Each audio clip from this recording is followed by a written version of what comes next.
Okay, hey everyone, we're live. Welcome to our weekly recap on the uh, almost second to last week of the year. Another eventful week in crypto. Um, Sam Bankman-Fried was arrested and charged with multiple, you know, counts of money laundering, fraud, and so on. We also had a really, really interesting hearing where we heard from the new FTX CEO handling the bankruptcy. There's Binance under fire. There's Elizabeth Warren with her new crypto bill.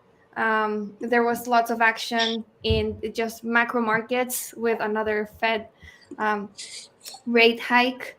The NFT world wasn't quiet with, Trump appearing on the scene with his outrageous NFTs. So lots to cover. And we're here with the Defiant print team, YYC Trader, our head of news, Ed Robinson, our contributing editor, Owen and Alex, our brilliant staff reporters covering all of the news this week. And so yeah, let's get to it. But one quick shout out before we do uh, is that we have this poll going for our Defier of the Year. So we started this tradition last year.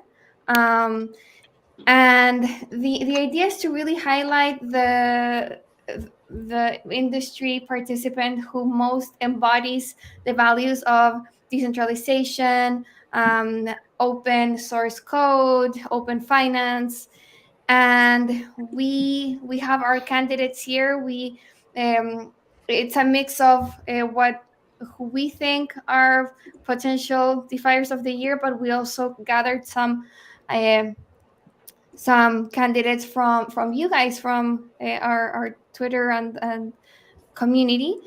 And so the candidates are Rune Christensen, Stani Kulechov, Hayden Adams, Robert Lacko, Sandeep from Polygon, Harry from Arbitrum, Ethan from Cosmos, Eric Voorhees, Kristen Smith from the Blockchain Association, and Zach XBT, I think crypto Twitter's favorite blockchain sleuth. So yeah, you guys, who do you think should be highlighted as the fire of the year?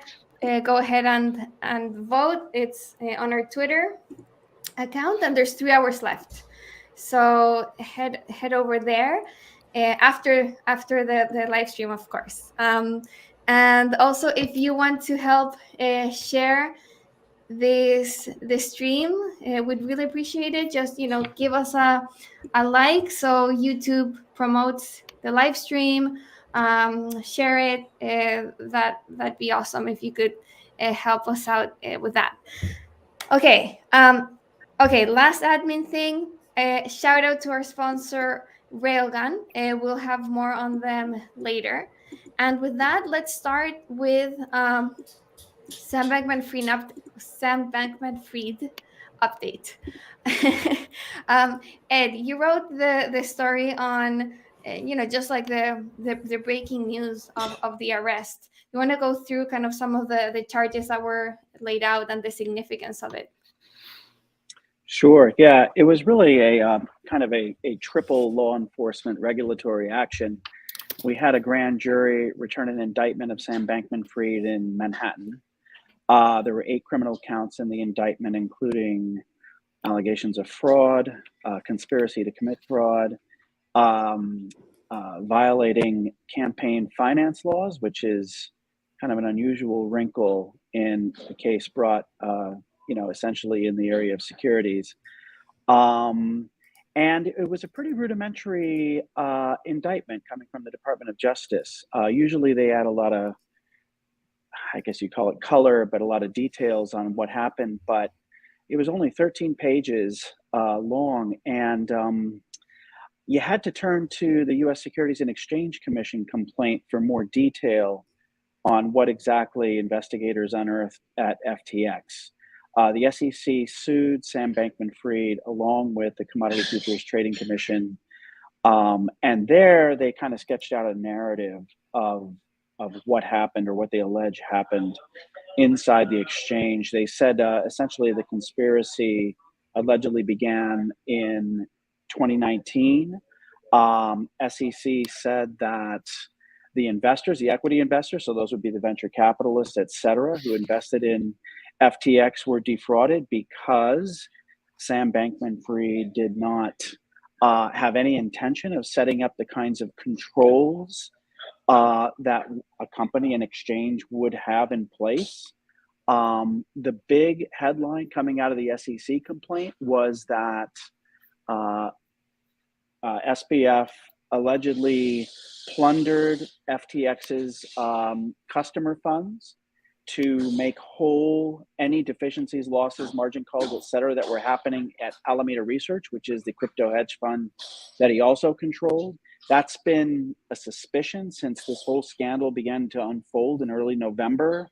And SEC, CFTC confirmed that investigators have at least found evidence that there was a lot of commingling going on. There were no internal controls. I mean, essentially, the picture they paint is that SBF and others unnamed could do whatever they wanted, and did do whatever they wanted with customer funds, which is, that's just a fundamental a fundamental violation in any financial firm.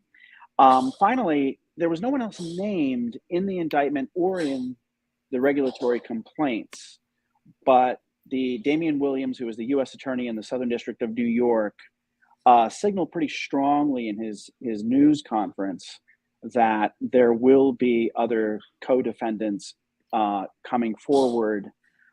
So expect, there's probably going to be more indictments of FTX executives to come in, early next year.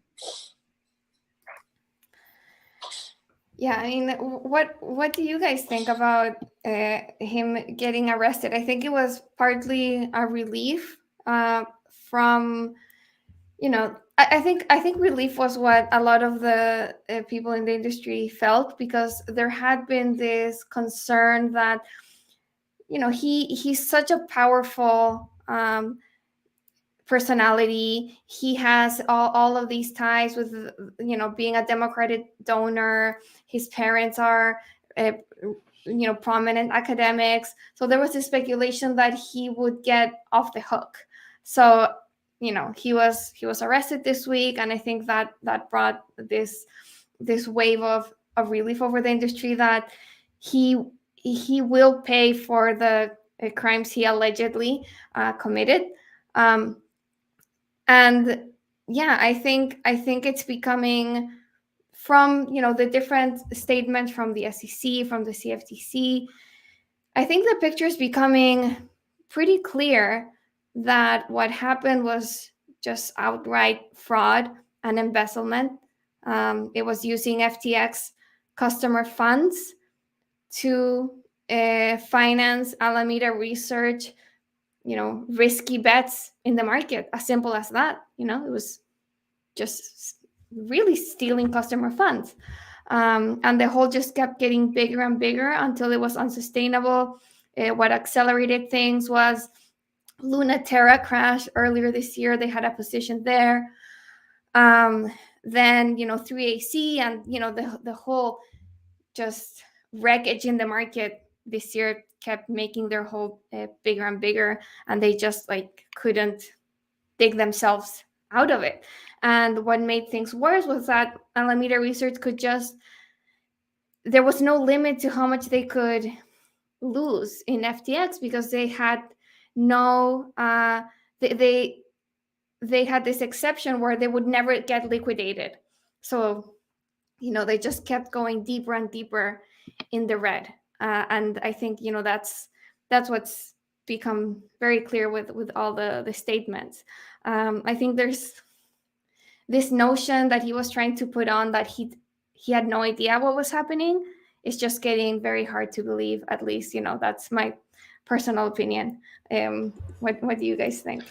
Can somebody remind me whether so I joined the Defiant in May, and from what I can remember of my impression of Alameda Research around that time and over the summer was that they were considered, maybe not like, I don't know, net positive for the industry, but they were damn good at trading, which obviously turns out not to have been true.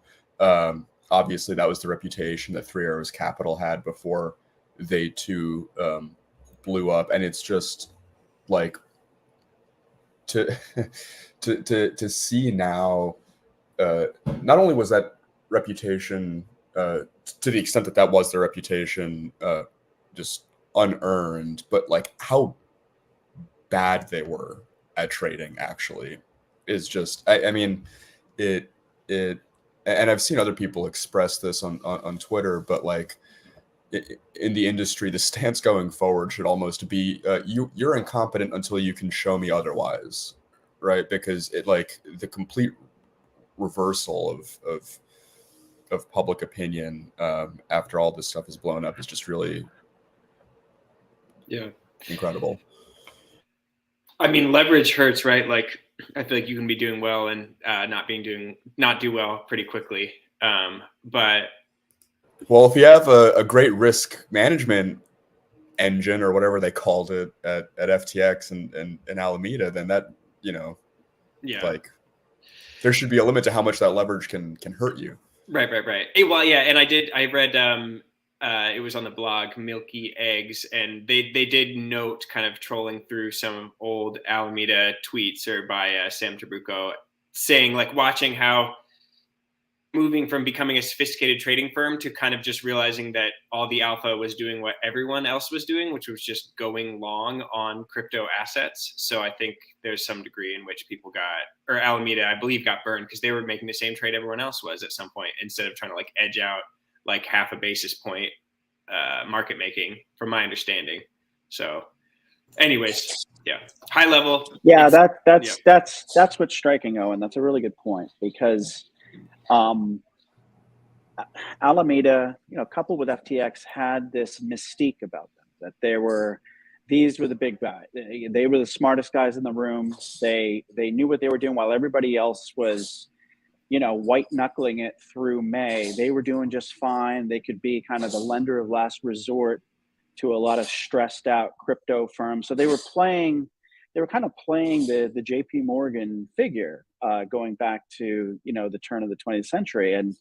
And that was, I mean, the picture that's painted in these legal filings is just the exact opposite of that. It's, it was anything but. It was just absolute mayhem. And it just shows you the power of image making and in the marketplace, and how that image making, even now after so many scandals in the last 25 years, can continue to confuse investors, regulators, etc. Yeah, I think what's become clear is that SBF was not a trading genius. He was a PR genius. He just like convinced everyone that he was this, amazing investor when he wasn't. What do you think? What were kind of the biggest highlights from the hearing? So it was, it was unfortunate timing, I think, the arrest, because he was arrested right before he was due to speak in Congress, and it was hugely anticipated. But we did get to hear from John Ray, the appointed CEO. Alex, you had this story. What do you think was kind of remarkable about this hearing? What was remarkable was the some of the lawmakers' complete like misunderstanding of what crypto is, and their attempts at pronouncing some of the names of the tokens. But substantively, and what I highlighted in my coverage of this was John Ray saying that there was no kind of sophisticated scheme here. There were a number of occasions when lawmakers tried to get him to essentially, indict SBF himself, right? This is fraud, isn't it? They kept asking him, and he was like, well, the courts will settle that. It's not my place to judge or anything like that. But I guess inadvertently, a couple times, he essentially did that. The line that really stood out was him calling SBF's actions old-fashioned embezzlement, right? There was nothing sophisticated about what the executives at FTX were doing. There was no kind of Enron style scheme to pad the books. They were just taking money. It's as simple as that. And people who have been following this closely will recall that in his really remarkable, it's called a first day filing. It's essentially the first comprehensive overview of what went wrong and why the company chose to file for bankruptcy. This was filed in a bankruptcy court in Delaware several weeks ago now, but people who are familiar with the coverage of that filing will recall that he had said that in his 40 years as a corporate turnaround specialist, including the guy who led Enron post-bankruptcy and trying to recover creditors' money, he had never seen anything like the mess that was left for him at FTX. Oh, this is fraud and theft of a scale I had never seen before, really. Although other people have made that point, it's that there were no documents for him to really work with, right? Like even at Enron, there voluminous documents for him to kind of recreate what happened and where the money went and what to do next. But in this case, it was. FTX was such a mess. It was so unprofessionally run. It was so amateurly managed that he doesn't have that benefit here. It's actually just the fact that he's dealing with crypto assets that seems to make it possible to track, locate, recover customer money, right? The fact that it can all be, for the most part, followed on chain. But in one of the filings, they note that SBF had communicated with other executives and employees through self-deleting messages. Just when they had to send an invoice or when employees were like, hey, can I get my paycheck? They would kind of just drop a DM in Slack. That's what stood out to him. It's what stands out to me. John Ray got off that one-liner. I don't trust a single piece of paper in this company, I believe. Yeah. That's a nice one. I think he said there was no accountants. There was just no. Obviously, we know that there were no board members. There were no. It was just like. Or that the board was just SBF. Yeah. So that became clear again in the hearing. I think, what also became clear is like we've highlighted, this is just old-fashioned fraud. I think a lot of I think many lawmakers were trying to just forcefully make this into this is about crypto being somehow more corrupt or like a more kind of a system that's easier to game or that this happened because it was in crypto. But I think I don't know, at least to me, it became clear from what John Ray was saying that it was the opposite. Like Alex just said, it's because a lot of these transactions happened with crypto that there is a ledger that's uncensorable, incorruptible, that can show us where the flow of money is. And I think that would have been a lot harder to track if it would have happened, in kind of the traditional financial system, especially because of just the lack of documentation that FTX had. At least we have, an immutable blockchain that can show us where, the funds were. I'll point out that is a double-edged sword, though, right? Like in the case of Three Arrows, we saw from an exhibit that was shared with the court last week or the week before that the liquidators there are trying to get a hold of Three Arrows assets, and there are some $3 billion in creditor claims against Three Arrows, but they've only been able to recover some $30 million. They say, the liquidators say, because the founders of Three Arrows, Susie and Kyle Davies, just won't like share information with them, won't share like wallet addresses or passphrases, and so they just can't get it. It's just, that's it. So it kind of, it goes both ways. Yeah. Like you could say, like if you know like what the wallet is and if you can access it, then you're in the clear. Like you can track the money, but can you get it is the next question.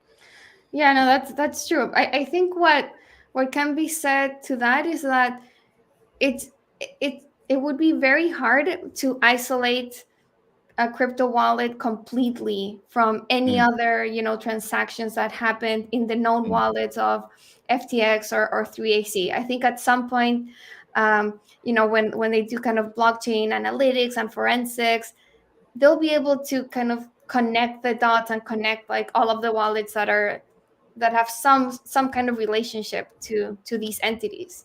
Because I mean, you need to like transfer money to these hidden wallets at some point, right? Yeah. I mean, I wonder if it's like if a place where it gets the assets. I mean, I don't know if they're watching 3AC's wallets, right? And eventually, like Cami said, like you could watch assets move from those wallets, and then presumably you could, if Suzu or Kyle Davies said like we don't have the keys, presumably you could say looks like you do, but yeah, I'm not sure how the details will play out. Yeah. And then the other, big story to come out of, related to the FTX collapse is this bill, this crypto bill proposed by Elizabeth Warren and a Republican senator, I believe. Yeah. So I think, this is the big question and maybe concern that I think a lot of people have in the crypto industry is, what are the consequences of the FTX collapse? And I think a big one is going to be just increased scrutiny and maybe misguided regulation. And I think this is an example of that. Alex, do you want to go over the main kind of points of this bill? Yeah, it would kind of turn every person or entity that's involved in just like the crypto pipeline into a financial institution, to put it simply. And that in turn would mean that the kind of surveillance apparatus that is normal in traditional finance would also become a part of crypto. So like the most obvious one, and the one that I think got most people's attention, is the know your customer requirements. So I mean, it would apply to wallet providers, it would apply to miners and validators. They would have to gather identifying information about their users. It would also take aim at privacy enhancing software. So Tornado Cash, obviously, mixing technologies, but then also any other quote unquote anonymity enhancing technologies. So any crypto that had gone through something like that, financial institutions wouldn't be able to touch it. It would kind of like the whole point of crypto is to have a form of digital cash, right? Like if I swipe my credit card when I'm buying a bagel in the morning, and the government like went to my bank and was like, let me see everything that Alex did on Friday, they'd see that I got a bagel. Like that the point of cash and spending US dollars is that there is no trace of me having done that. It's financial privacy, and this bill would take that away from crypto, right? It would no longer be digital cash. It would just be another way, to be the same as swiping your credit card from a privacy or surveillance standpoint. And it's framed as a way to, I think Warren's words, the quote is actually here: rogue nations, oligarchs, drug lords, and human traffickers are using digital assets to launder billions in stolen funds, evade sanctions, and finance terrorism. So when you start from the premise that that is the only use case of crypto, then that's where this bill comes from.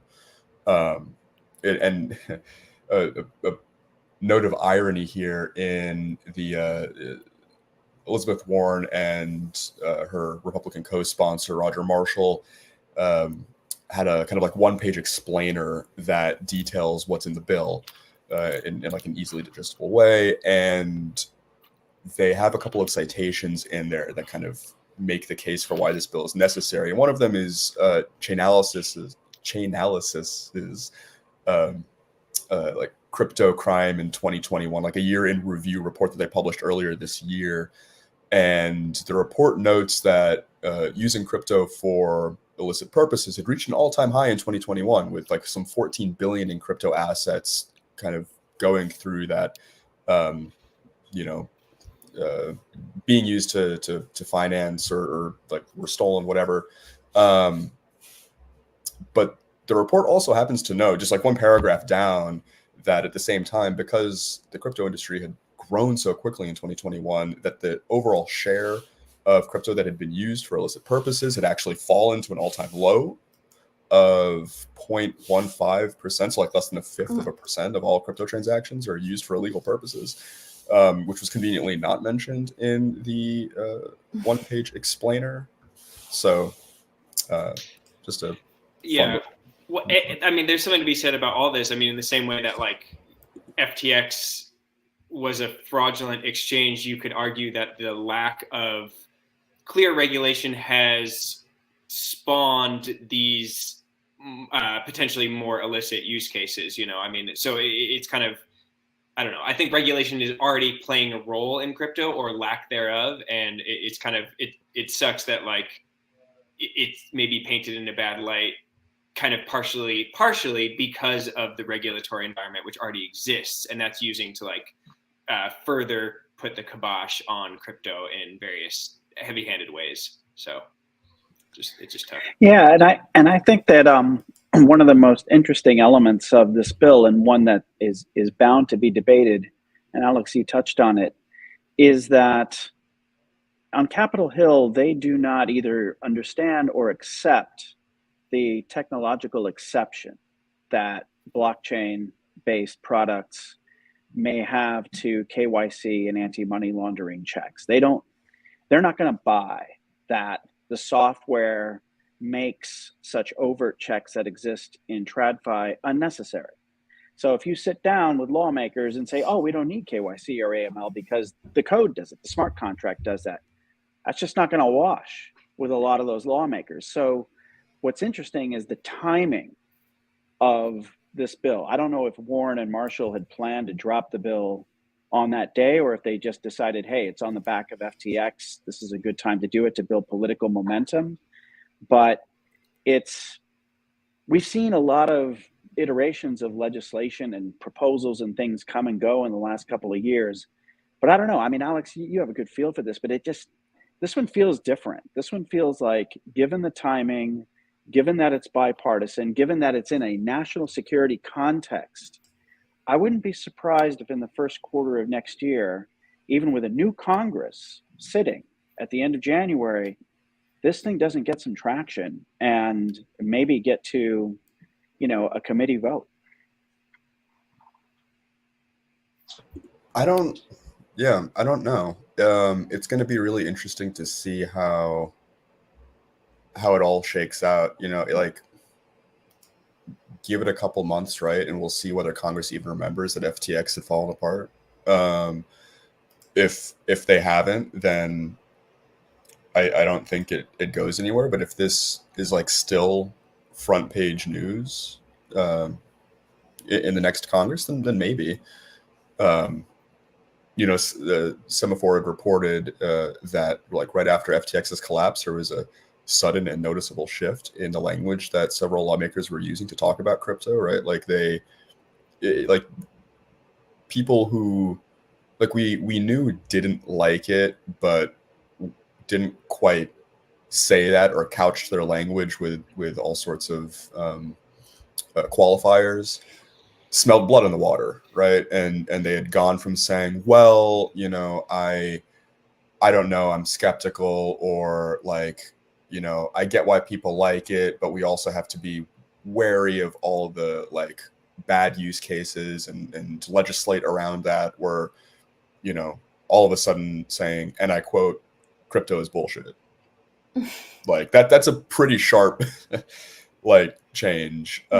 Even though we knew that they weren't fans. So it gave them the cover now to say I am anti-crypto, as opposed to, well, I just, I like innovation, but we need to be careful about how we do it. Yeah, it's a shame that, FTX has really dragged the whole space through the mud and just like allowed this language to flourish, when I think we were getting to a space where there was a bit of consensus that, okay, crypto is here to stay. There are legitimate use cases for it, but now it looks like for some lawmakers it's kind of really swinging the other way, and we've really kind of gone back to like 2013 type of rhetoric, people saying, oh no, crypto is all about money laundering and like crime and drug dealers. I think like those of us who have been in this space for for a while, it's just like I thought we were over that. I thought there's like the Chainalysis report, there's like so many reports that just show that that's provably false, that most of crypto activity is just legitimate use cases, people transferring money, cross-border transfers, investing, digital gold use case, even speculating. That's sure, like you may not like what happens in kind of yield farming and people buying and selling Dogecoin, but that's legitimate. I mean, people do that with stocks all the time, and nobody goes to jail for that, or stocks, exchanges don't get banned for that. But we're in a place where that's, again, like that narrative is emerging. Anti-crypto narrative is emerging again. So who knows, how long that's going to take. And the interesting thing is that the bill that Warren and what's his name, Roger Marshall had dropped, is that as far as I can tell, it doesn't have anything to do with FTX. Like it's not like here, FTX collapsed, it's a tragedy, screwed over, thousands of people. Here's something that we should do to make sure that doesn't happen again. It's a bill targeted at something else, right? So exactly, it is very much taking advantage of the political moment. Yeah, but it doesn't really solve any of the problems that FTX had. No, I mean it. Will solve other problems. Whether the I'm sure everybody here and listening to this will agree that the medicine is worse than the disease in this case. But it's like, it's not an FTX bill. And the thing is, it's like what they're proposing just reveals such a huge lack of knowledge of how crypto works. Like, how are you going to get validators, like blockchain miners, to perform KYC on what exactly? Like what is a DeFi protocol going to be forced to perform KYC? They talk about digital wallets doing KYC. So like what, like MetaMask will have to ask us for our name and, you know, I mean, number. that's like, I Well, think that's the idea, right? Like you can't comply, so you go out of business. Like, no, but it's I don't know. Usually that kind of stuff, that language will all get sorted. And when if the statute were actually to be signed into law, when they write the rules and regs to implement at SEC, a lot of that stuff would get ironed out. But the issue that you fix on, Cami, is at the heart of the matter is that will Congress actually accept that there's an exception for cryptocurrencies to KYC AML reviews? Because if lawmakers say, hey, this is another financial product just like every other financial product, ergo there has to be KYC AML because that's the way the world works. It's all codified, it's all put in place. If you can't make the argument that, oh, a smart contract lives outside of that regime, you don't need it because it's all automatic inside the smart contract. Can you imagine? And do you think that will ever fly, that kind of logic on Capitol Hill as they're drafting this kind of bill? That's going to be the really sticky battle because crypto, the industry will lobby and say, you don't get it, you don't get it. This is all taken care of as part of the smart contract. And, you know, lawmakers and even their staffers, who are the ones who do all of the hard work, are going to be there going like, yeah, sorry, you're going to have to KYC AML and you're going to have to make the adjustment as an industry, not us. I think that the key argument there against kind of KYC AML in DeFi and open finance, I think the key here is self-custody. Because, okay, like I can get KYC when you are trusting a third party with your funds and they are taking your funds and, you know, they're responsible for that. With it, whatever happens, whatever the source of funds is from. Okay, I can get the argument for CeFi, for custodians to perform KYC. But when it's a self-custody platform, then each individual is responsible for their own funds.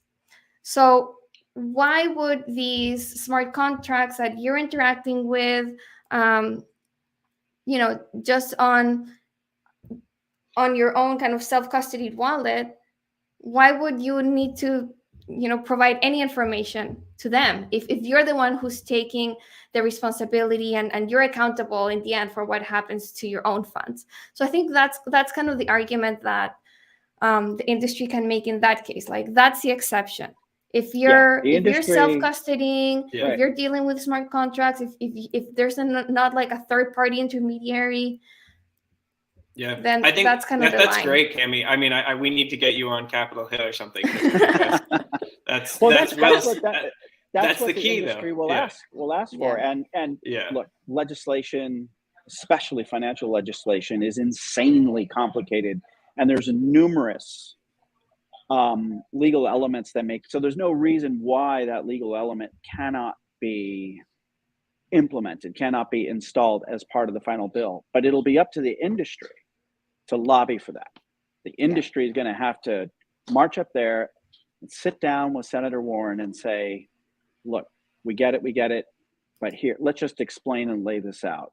And you know, she's a Harvard law professor, so she's used to seeing a lot of arguments from many different sides. So there's no reason why the scenario that you just described, Cami, cannot be implemented. But the industry will really have to have its stuff together to make that case in a very forceful and persuasive way. Yep. Yeah. Okay. So we're changing gears a little bit to the Binance FUD. If you know, if you're on one side of the argument or just like concerns, if you're on the other. But before we do that, let's give a shout out to our sponsor, Railgun, which facilitates privacy in crypto. We have a little clip from them. Until now, crypto privacy has come at the expense of DeFi functionality. The brand new and high-tech Railway private wallet on web and mobile lets you enjoy the world of DeFi while staying completely private. Create an invisible wallet balance, sell and buy tokens privately and anonymously like a dark pool, and enjoy degen DeFi goodness without revealing sensitive information like your address, balances, or transaction history. Railway is available on Ethereum, BSC, and Polygon. Okay, we're back. Give Railgun and the Railway wallet a look. They're awesome. They make these videos possible. So check them out. Again, they allow private transactions with crypto. So exactly what Elizabeth Warren doesn't want you to do. So you should check them out. All right. So a lot about FTX, obviously, but there's also been talk about Binance potentially, being not as clean as they say. So there was a Reuters report that said that Binance is being investigated, and it's really interesting because as we saw coming out of the FTX collapse, CZ, Binance founder and CEO, was really pushing to have Binance become kind of the face of the industry, kind of the more established and solid centralized exchange. Remember that they did kind of they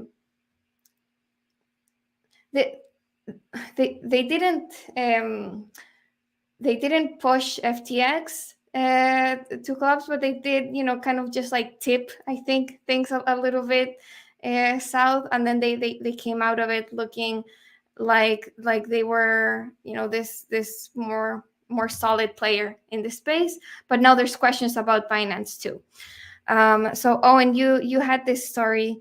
What are some of the highlights? Like why is there this like potential concern over what's going on in the world's biggest exchange?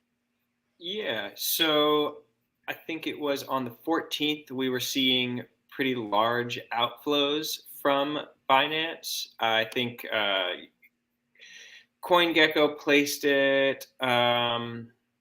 Sorry, not CoinGecko. DeFi Llama placed it. I mean, we saw, 4 billion of USD outflows on Binance on December 14th. So that was obviously a little unnerving to see a lot of money leave. Although people said, you're putting that in absolute terms. And then I think CZ said on Twitter, like, why don't you put that as a percentage of the total assets on our platform? Because I think they have a net of at least 60 billion in reserves.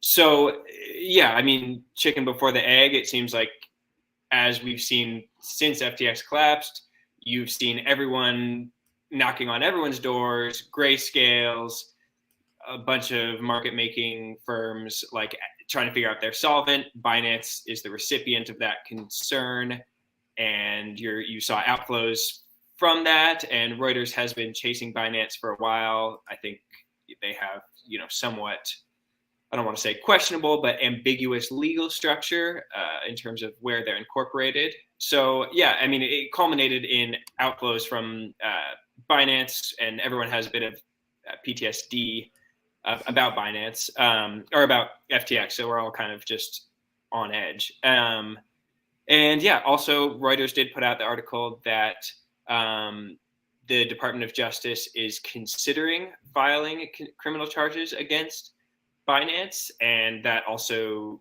contributed to the FUD. So, and Binance has gone on a crazy hiring spree, I think, since 2021, hiring 5 former IRS agents to build out what they call their, investigations team.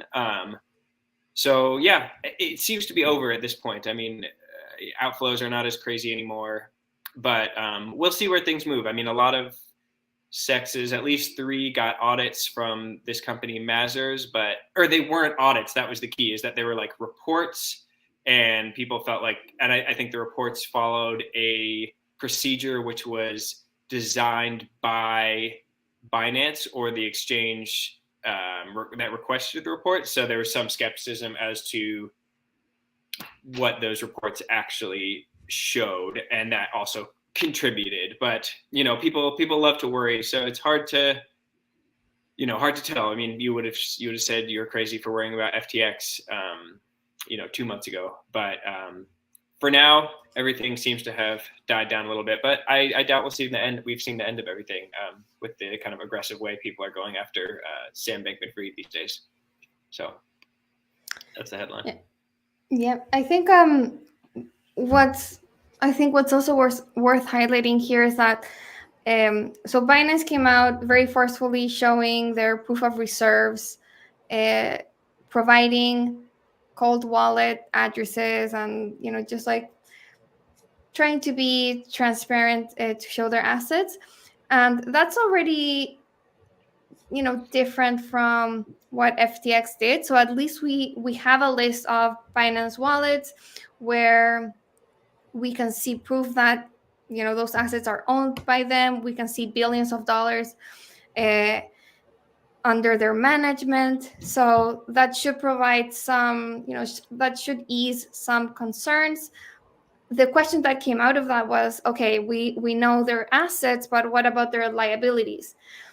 And that's a bit trickier to prove, right? Because liabilities are debts that the exchange may have that aren't always on chain. Like, it's not as easy to prove that you don't have more liabilities than the assets that you're showing. So that, I think that's been kind of the question that's hanging over Binance. Like, how is it as solvent as they say? What happens if they get billions of withdrawals?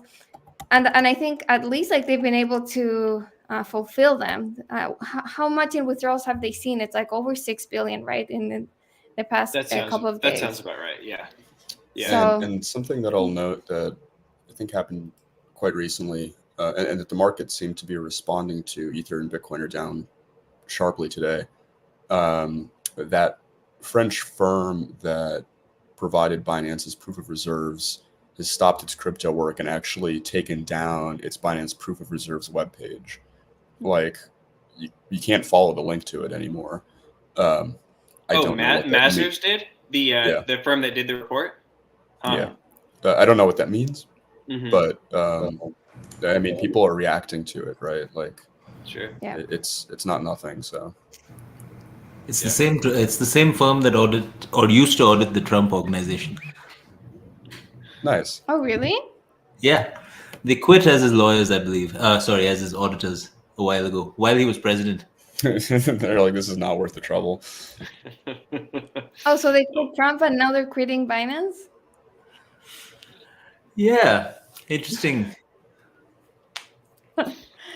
Wow. Okay. Yeah, I saw that. And I think, it's still kind of a developing story. So we're not sure exactly why they took down the proof of reserves website. Maybe because they're not working with them anymore. So this is something that we'll have to follow up on and report. It provided a statement to the Wall Street Journal saying that it had stopped doing this kind of work for crypto firms, quote, due to concerns regarding the way these reports are understood by the public. Huh. Yeah, I mean, the link is broken on our story. That's crazy. We'll have to watch that. Yeah. Yeah. Yeah. So, I mean, this the Binance concerns don't look like they're going away anytime soon. And I think people are right to be unnerved by them. It's the biggest exchange out there. So, yeah, lots of scrutiny on what's going on there. And it just, proves once more that when everything when there's so much uncertainty about these centralized exchanges and venues, you really can't go wrong with, holding your own keys and self-custody. In the end, if you're not sure who to trust, I think you should at least be able to trust yourself and be able to, hold your own assets and be in control. I think it's great that we have that alternative with DeFi. Okay, and then now moving on to TradFi, where you really don't control your own assets. There was a lot of movement this week with the Fed. And I think you wrote the market story on the Fed rate hike and how markets reacted to that. Sure. Yeah. Just a quick story that the Fed did raise the interest rate 50 basis points on December 14th, and the European Central Bank did the same on December 15th. And so while that actually came after 4 consecutive raises of 75 basis points, so the Fed is ratcheting down the rate at which they're increasing interest rates. Surprisingly, markets have tanked since. And so when we put out the article, Bitcoin was down 1.2%, but now we're seeing crypto markets continue to slide. Bitcoin down 3.3 in the last 24 hours, Ether down 5.8. So basically, it seems like the high level takeaway that people were surprised by, and I talked with YYC about this a little bit, is that it seems like there are 19 Fed officials who are polled for the Fed dot plot that has, and it about where they think interest rates are going to be, and there was 17 of the 19 saw them above 5% during 2023. I'm not sure if that was like by the end. I still need to figure that out. But I think people were a little spooked by how that rates were going to be so high for so long. And as YYC said, that's going to make it hard for emerging market companies to service debt. Also, maybe I guess companies domestically, if you live in the United States, also. So that's kind of it seems like the main concern is that interest rates are going to be higher for longer, although the rate may be lowering a bit. That said, Jordy Alexander of Selene Capital said, the Fed aren't necessarily known for how good they are at predicting where interest rates are going to be. So there may be some recency bias, and people have their own concerns about inflation, so they're not really ready to signal that they're going to bring interest rates down. So that's the main update on the market side. And yeah.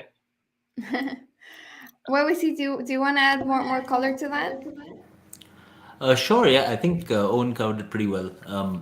Yeah, it wasn't the hike itself, because everyone was expecting 0.5% yesterday, but more so the outlook. Because I mean, we haven't been in this kind of interest rate regime since 06, 07, right? Just when everything was flying, peaking. And most businesses have borrowed a lot over the last decade, since interest rates were at pretty much zero, right, for most of it. So it's not just companies. Countries have borrowed across the board, and a lot of emerging market debt is coming due in the next couple of years, and most of it is denominated in dollars, which has also had a massive run this year. So if you're an emerging market country, you're thinking, first of all, I need to sell my currency to get my hands on these dollars.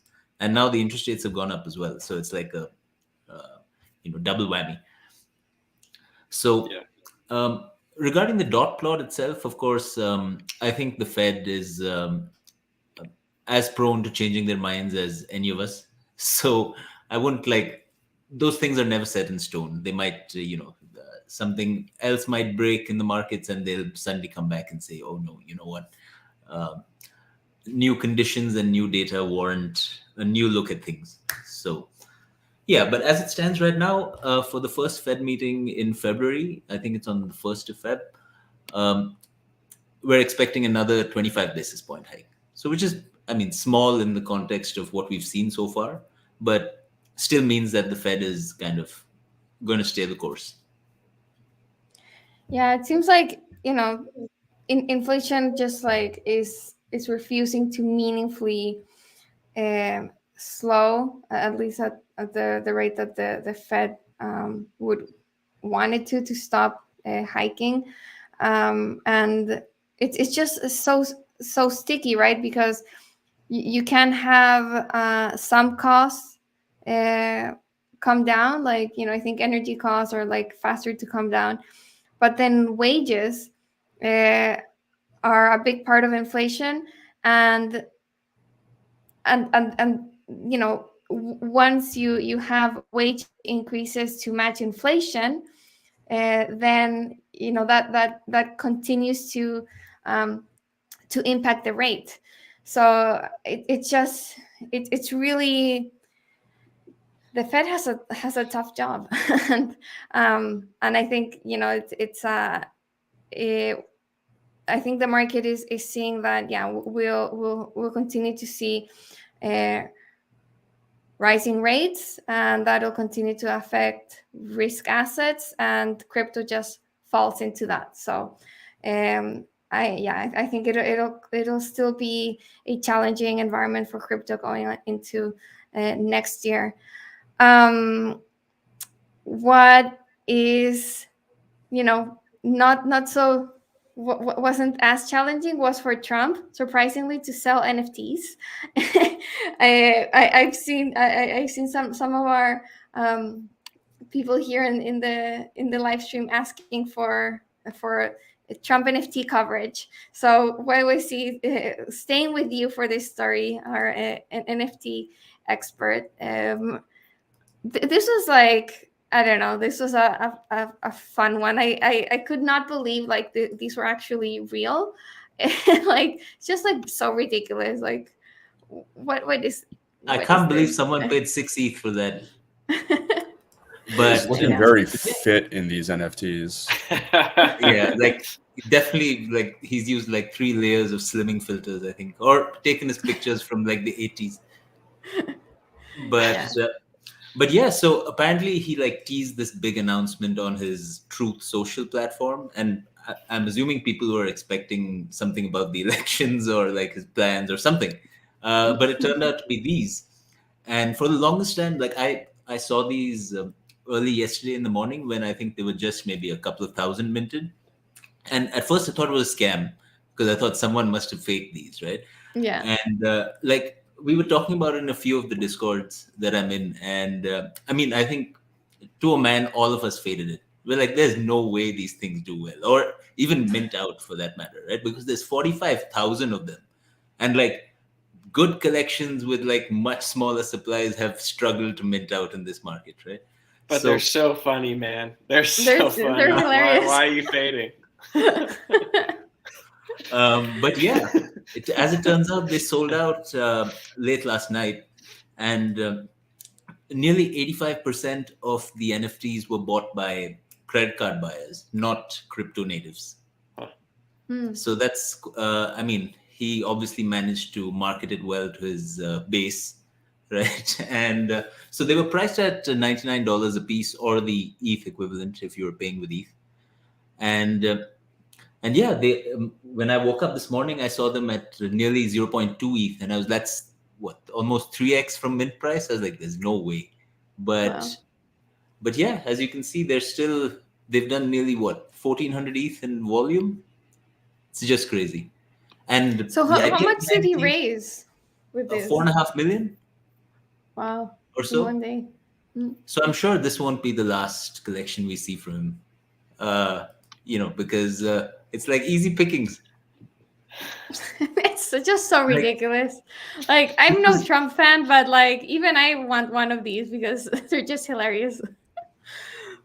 So if you, so I think the hook is basically you get a chance to win like one-on-ones with Trump. So there's like a dinner in Miami, a round of golf with you and your friends and Trump, and stuff like that. So I guess for fans, it's a good purchase. I don't know. Like, I wouldn't touch these. I mean, I regret it now, because I could have minted like as many as I wanted. They were open and free, and it was an easy 3x. But yeah. Okay. So I mean, we've seen this theme before. Like NFTs, just they're still around. They're not going anywhere, and it's pretty. It's saying something in the middle of like the worst bear market since 2018. That they just refuse to die, unlike ICOs. A lot of people said like NFTs were the ICOs of the 2021 bull market, but they are proving to have staking power. So however they're used, um, that's I think that's something. Okay, we are running out of time, and Alex had to drop. So I think let's go like quickly over the other stories that we covered this week. So Sam, again, who is in Australia and can make these calls, he reported on this battle over governance on a balancer with a whale. This is, balancer using the V tokenomics, where there's like a split between governance tokens and like protocol tokens, and it creates kind of like a tension between the two. So this is a really interesting example of this. So if you want the details, head over to our website, read our story. Super interesting stuff happening there. Also, in the governance front, there was this kind of controversy over EIP 11553. There was this concern that it benefited Uniswap, and and that ETH developers were biased for wanting to include it. Again, go to our story for more on this.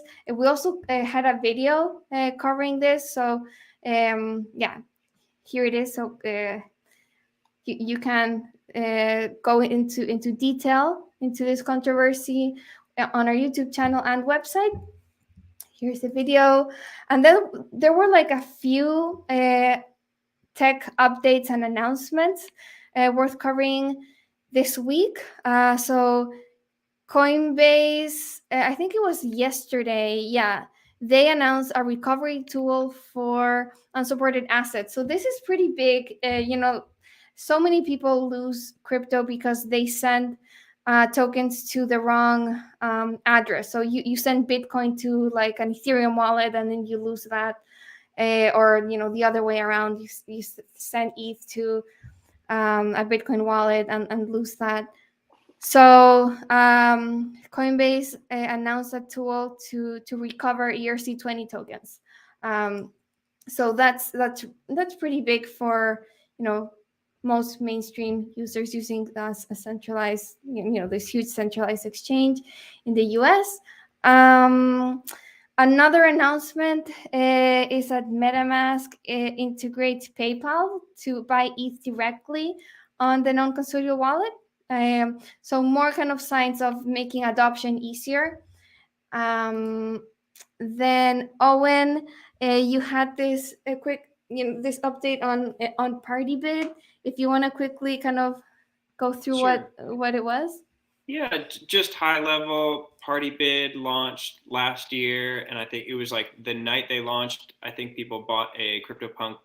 Basically, what PartyBid facilitates is group buying of NFTs, or at least the first version did. So the first version dropped last year, and people cashed out, I think it was like 3.2 million for a rare CryptoPunk. Very bull market vibes at the time, and it was really exciting to watch. And so now PartyBid dropped V2, which at a very high level allows for the co-owners of an NFT to now use it to interact with very smart contracts. So it's in the way that you're able to control your NFT, you're able to like maybe stake it or borrow against it. A group can also, the functionality is that a group can also do that with their co-owned NFTs. So it's it'll be exciting to see where they go. I think their branding is pretty sweet. That's I'm biased, but yeah, I think their branding looks cool. So that was that update.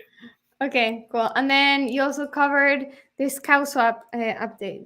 Yeah. So really quickly, CowSwap implemented limit orders, and the feature that they highlighted, I talked with the CTO a little bit, is that they are willing to give you better.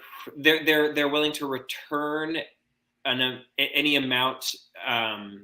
It's hard to explain quickly, but like basically, if you set a limit order at say $1,000, and then ETH's price drops quickly to like $999, they will fill your buy order at $999 and give you some of the and give you that extra, that amount that you were able to save. Like they don't pocket that for themselves. So I mean, it doesn't amount to a huge amount. I think it's only like 0.1% of trades has 0.1% of the value of the trades has been helped through that feature, but at scale it's pretty exciting. And I think that's kind of the theme with CowSwap overall, is that they have MEV protection, so they're trying to give you all these basis points back and compete in that way. So yeah, I mean, and setting the limit orders is gasless, which I also thought was noteworthy. So I think you only charge gas when the trade fills. So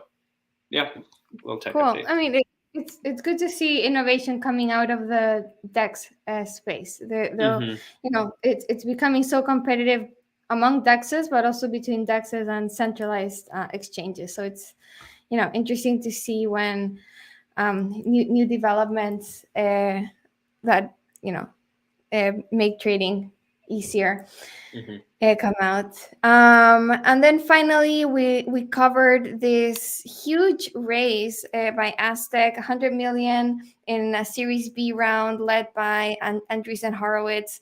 So the market is not dead. It looks like VCs are still deploying capital in the middle of the bear.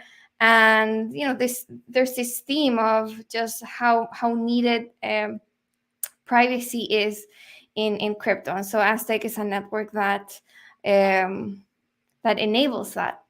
So yeah, I think that's those were the main stories that we covered this week. Somebody, Bitcoin TV, is asking, can we talk about the Nouns commercial? I haven't seen that one. Does anyone know what?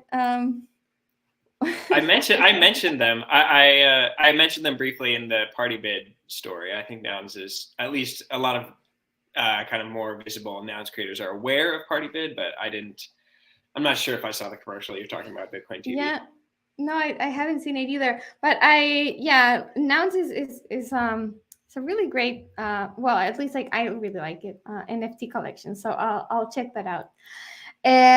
All right. Okay. I think we've come to the end of the weekly recap. Thanks everyone for joining. Thanks Owen, Ed, YYC, and Alex who had to drop off for the great panel and coverage. And yeah, see you all next week. Hope you enjoyed it. Bye. Happy holidays. Bye.